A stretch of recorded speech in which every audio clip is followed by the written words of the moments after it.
Arthritis is a condition where you lose that cushioning cartilage inside the joint, and that's what causes pain. You get that kind of that rubbing effect that causes an inflammatory response, and it's that inflammatory response that elicits the pain receptors and causes pain.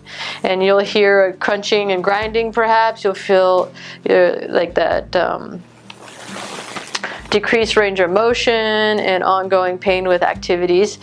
And so you want to talk to a surgeon as soon as possible, because you don't want to lose too much range of motion for this procedure to happen. And so before the surgery, you're going to have inflammation, red, loss of that cushioning cartilage inside the joint, and then our job is to replace the joint. So Dr. Koo will cut the humeral head off, burr down the glenoid, and put the replacement in. And here I have a picture, a sample, if you can see this, and we make that cut in the humeral head, and then we'll put down the implant. So we fit the stem inside the bone. We don't use any cement for that. We just press fit it, and then Dr. Koo will size the head, and then we put the head right on there. Okay, that makes up that side of the joint, and then the other side we put on this plastic glenoid piece to replace the socket portion. Okay, and that makes up your total joint. To get to the joint, we have to cut through one of the rotator cuffs called the subscapularis, and then we put in the implant, and then we repair the subscapularis at the end of the case. That's the one thing that I'm protecting with you in your rehab. That's one of the reasons why we don't have you go out raise your arms above your head right away, is to protect that rotator cuff in front. We could talk about more of that later. Okay, and then one of the most common surgeries we do are the rotator cuff tears and repairs.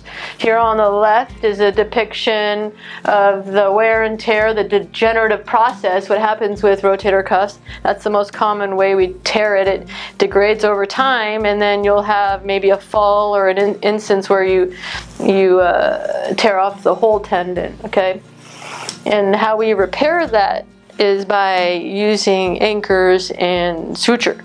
We go in arthroscopically, making little incisions around the shoulder, about 3 or 4, depending on how many angles Dr. Koo needs to get to the repair. And we use an anchor plastic, and this is the actual anchor we use. It's hollow inside, so bone marrow can go in there and start growing. There's 3 sutures that are housed inside of this anchor, and this handle right here is just a metal inserter to get into the shoulder arthroscopically. So we go in, put this anchor right where Dr. Koo needs it to be.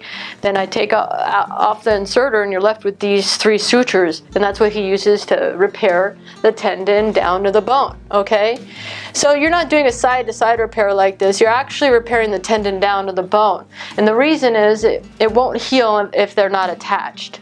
Your tendon needs the blood supply from the bone to actually heal, and you will actually form new tendon fibers, which is really exciting, except it takes 4 to 6 months to happen, and that's why the recovery process is so long, and why we want to teach you all about it, so you'll have a better experience and not just expect, oh, I have surgery, I'm better the next day. Okay, the other common injury that we see are labral tears. So the labrum is the tissue that surrounds the socket. Here's the ball and the socket of the joint, and here is the labrum. And what happens when people dislocate? They dislocate, the humeral head comes forward or backwards, and most of the time forward, and it will tear that labrum right off. Then it's our job to reattach it, because if you leave it off, the shoulder will stay unstable, and the person will keep dislocating and or cause pain. And so it's our job to reattach that labrum. Again, we use anchors, not this one, but an all suture anchor, and we reattach that labrum back to the bone. Okay. Another common thing we see is a biceps tear. The biceps goes up the bicipital groove here, the long head, and attaches on the top of the joint there. So if we have to repair that, it's usually because it's subluxating or moving in and out of the home here, which is the groove, and we see tears in it. And so that's one of the first things Dr. Koo sees when he goes in arthroscopically. He takes a look at the biceps and determines if he has to repair it. Okay. And how do we repair it?